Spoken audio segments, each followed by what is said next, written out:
Yo guys, So guys, so yan ang ulam namin guys. Oh. ulam for today. Maliit na galunggong guys. Yan. Sa kabilang bakod, anong ulam yan? Adobong silbawan na da. Magkapatid lang sila, Pinsan. magpinsan.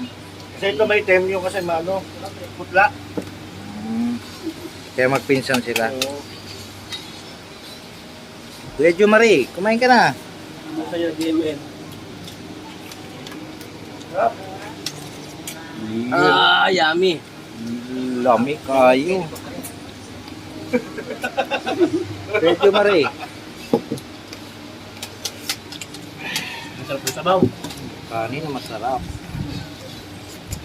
May sili-sili po. Lami. Yo, peace out.